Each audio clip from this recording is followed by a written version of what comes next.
Back to the Good American.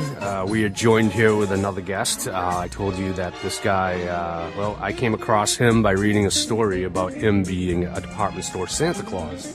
So with that said, my next guest is denounced by the FBI, the DEA, FEMA, congressmen, and many other gangs and institutions of government. He's Jim Bovard. He's the author of Public Policy Hooligan, Attention Deficit Democracy, and about 8 other books. He has written for New York Times, Wall Street Journal, Playboy, Washington Post, New Republic, Reader's Digest, and many other publications. And he's here with us today to discuss not so much his appeal with the corrupt power and tax policy in our country, but more about an occupational endeavor as a writer earlier on in his life, something many men or may have not considered doing once in their impoverished lives. That's getting a job as a department store Santa Claus. Welcome to the show. Hey, thanks for having me on. Yeah. So, when did you write that piece, actually? When did this, when you played Santa Claus, got this job, how long ago was that here in Boston? That was in 1977, and it was at a Filene's in the south suburbs. I think it was down in Braintree. In Braintree? Oh, the South Shore Mall. Yeah. All right. How about that? Yeah. Okay. And, what were you doing back to the Good American? We are joined here with another guest. I told you that this guy, I came across him by reading a story about him being a department store Santa Claus. So with that said, my next guest is denounced by the FBI, the DEA, FEMA, congressmen, and many other gangs and institutions of government. He's Jim Bovard. He's the author of Public Policy Hooligan, Attention Deficit Democracy, and about 8 other books. He has written for New York Times, Wall Street Journal, Playboy, Washington Post, New Republic, Reader's Digest, and many other publications. And he's here with us today to discuss not so much his appeal with the corrupt power and tax policy in our country, but more about an occupational endeavor as a writer earlier on in his life, something many men or may have not considered doing once in their impoverished lives. That's getting a job as a department store Santa Claus. Welcome to the show. Hey, thanks for having me on. Yeah. So, when did you write that piece, actually? When did this, when you played Santa Claus, got this job, how long ago was that here in Boston? That was in 1977, and it was at a Filene's in the south suburbs. I think it was down in Braintree. In Braintree? Oh, the South Shore Mall. Yeah. All right. How about that? Yeah. Okay. And, what were you doing that kind of provoked you to consider a job like that at the time? Well, I was trying to pay rent. The situation was a few months earlier, I moved to Boston shortly after I dropped out of college. I decided to become a writer, and I thought it'd be easy to sell articles. It wasn't, so I was scrambling for money. Then I saw the advertisement in the Boston Globe. A temporary service was hiring Santa Clauses, so I signed up for it.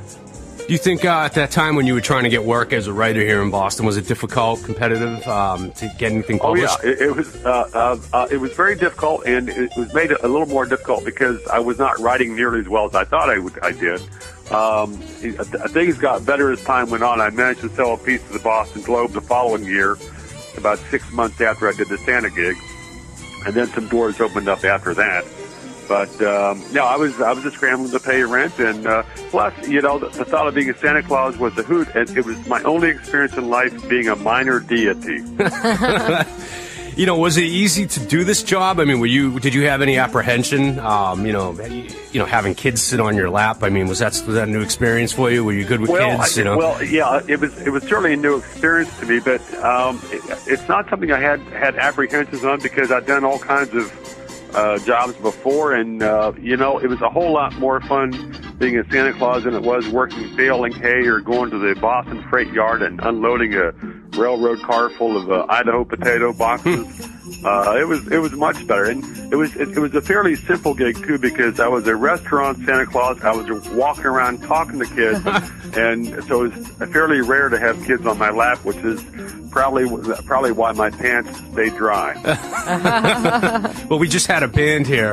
They're still with us. A comedy duo here called the Daily Grimes. They wrote a song called Santa's Secret, and it's literally about that. James, why don't you tell him what it's about? Well, the song is about the curious tale of a young boy and why he dislikes Christmas because when he went and sat on Santa's lap, Santa had a boner. A bump in his pants. Yeah, see? Yeah, I mean, there are lots of problems like that, and there were lots of stories which I heard of. There was a story that the boss down in the Filene's was telling me about how in the previous year there'd been a Santa Claus it would seem like he was perfectly normal until he's in front of a room full of kids and dropped his pants. And so I heard that story, and I made sure to always double check the belt on my Santa Claus outfit. Roman out too. I bet you the parents were worse. Oh yeah, most of the kids were an absolute treat. Quite a few of the parents were quite difficult. They were anxious. They were kind of upset that I didn't come to their table first, and there was a level of anxiety from the parents. Whereas it was sort of different with the kids, but there were some kids who were absolutely would go mum like a statue and not say anything. And there was one lady I came up to. She was probably early 30s. She had like a 4-year-old daughter who had been very excited until I got there, and then the kid wouldn't say anything. So I turned to the mother and I said, well, tell Santa Claus what you'd like for Christmas. And she said, no, I really shouldn't. I said, no, go and tell Santa. And she said, well, for Christmas, I like to get laid twice. and I just said, well, it should not be difficult in Boston. Just take him down to the combat zone. Yeah, something like that. Who knows? So, as a child, I mean, you obviously sat on Santa's lap a lot. How did? I don't know if I did. I mean, really? I was raised in rural Virginia, and I might have seen Santa Claus, but I don't recall sitting on their lap. Okay.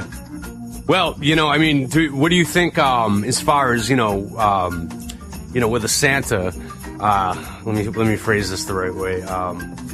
Well, I mean, what are the requirements kind of to become a Santa? I mean, you mentioned there's a lot of people around you crapping their pants, peeing their pants, showing up drunk, knocking stuff over. It was, basically, I think you had to show up for work and speak English. I think that it was, it was a very short training session at Western Temp Services. I think it was probably about 28 minutes, and it seemed like they would almost take anybody, any guy who would apply. So, I mean, it was not like I had any special qualification, but it was a job which I really enjoyed because it was, it was fun to see the sparkle in the kids' eyes. I mean, there were some minor problems. I have kind of a loud, a zesty laugh at times, and some of the kids were actually frightened by my laugh. And there's this one little guy, probably about 7 years old, who was clinging to his mother's skirt, and his eyes were bulging. And I kind of said, "Well, kid, what's the problem?" He said, "Santa, you've got a weird laugh." Oh.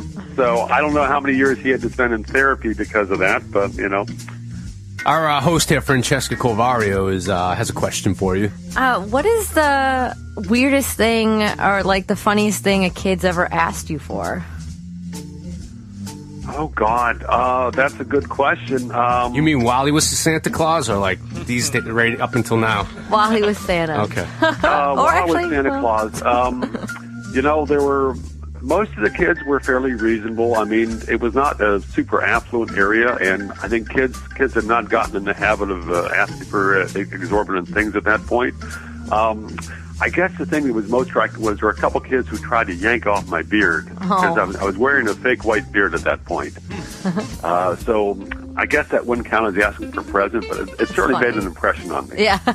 Yeah. How does a department store Santa deal with a kid that he doesn't want on his lap? There must have been so many times where you just wanted to strangle a kid and just drop kick him. Well, I didn't want to strangle kids, but it was easier because I was a restaurant Santa and I wasn't trapped by having kids on my lap. And if some kid was really obnoxious, then I'd just say, well, have a nice Christmas and find some other table to go pester. So it was fairly easy to flee the scene of the nuisance. But I mean, most of the kids were good, and it just seemed like a kind of a wholesome, fun, exciting thing. And it was a part of what was nice about how Filings did it was that there was no extra charge to see Santa Claus. That if people were eating at the restaurant, then it was all part of the deal. So.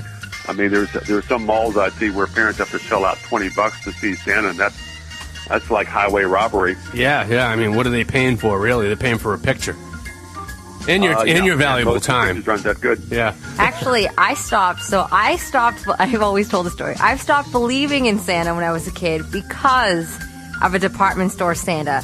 Because he came up to me. It was me, my family, my brother. and he asked me right in front of my parents, "What do you want for Christmas?" And I said, "I want a my-size Barbie." He's like, "Well, you know what? You're going to get that my-size Barbie." And so I was all excited. I wanted it so bad. Like, so bad. And come Christmas time, I didn't get it. So I had a full-blown meltdown. I was such a brat. I was so upset. I hated everything that morning. I was just so mad. And eventually my parents told me why. Like, oh, it was they had to break the news that Santa wasn't real. So because of the department store, Santa... Well, yeah, it was interesting. There was like only one very clear rule for the job, and that is never promise kids anything specific. Right. I mean, so because if the Santa Claus promised something and the parents didn't get it, then Filene's would be hated forever by the parents. And so, I mean, it's sort of like being a politician on the campaign trail. Yeah, okay, well, I'll take that under consideration. Well, you know, I hear you. You know, it's his register. So, you know, you're just kind of nodding and smiling and, well, okay, that's nice. Now I know. So, and the parents are maybe taking notes or whatever mentally, but no. So, I mean, I was, you know, there were certain faux pas which I probably did, but that was not one of them. Right. I mean, it makes sense. Hey, Jim, do you ever feel the need during that job to take a drink or take a puff, like on your, you know, step out to the bathroom or whatever? Well, you know, it was sort of bad luck because it was there in that restaurant. It was right next to a place that had a really good happy hour. What was the name of the restaurant, by the way? Work. And it probably made my laugh a little bit rowdier, but it wasn't. It was not difficult to step out of the restaurant for a few minutes, then hit the John and come back. So I mean, it was like, you know, it was pretty simple. We just got to wrap this up, but I did want to ask you a couple things in closing here. You know, of your book, what's it called? Attention Deficit Democracy. That came out in 2007, and this is really not tied into Christmas or anything, but in some way, because I read some stuff out of the book that I thought was really cool. How does that book stood against the last 7 years or so? You know, are we worse spot in America, do you think? You know, yeah, that's a rough question. Well, you know, since the government's doing so well and acting so intelligently now and voters are so well informed, of course the book is out of date. Yeah. No, I mean, it's a long series of train wrecks, and you know, it's funny. Folks called me cynical at the time that book came out, but since then, there's been a lot to vindicate my skepticism about that government. And if you see what happened last night with with that bill going through Congress, and I think I might have an article later on today on USA Today on that. I've been going back and forth with their fact checkers this morning. Okay. But no, I mean, it's sad to see what the government's become and how it's dragging down the country. Sure is. Fully agree. Thank you for saying that as well. Yeah. All right. No, definitely check out. He's got a book a couple books I'll show you that you should check out. A collection of short stories, but yeah, definitely shows the shape we're in. Well, Jim, I really appreciate you taking some time to talk to us today on The Good American. I've always wanted to talk to someone who's played a department store Santa and see what that was all about, what provokes them to do it. You seem, for the most part, well-behaved. That's what it was, largely. Yeah, whether you're for good or ill, I guess. You know, whether you're looking to make a lot or little or rob a department store. I didn't make much. I think it was probably $3.50 an hour or something like that. But, you know, well, that was a different time. Rent. Yeah. Well, I wish rent was that cheap these days, but yeah.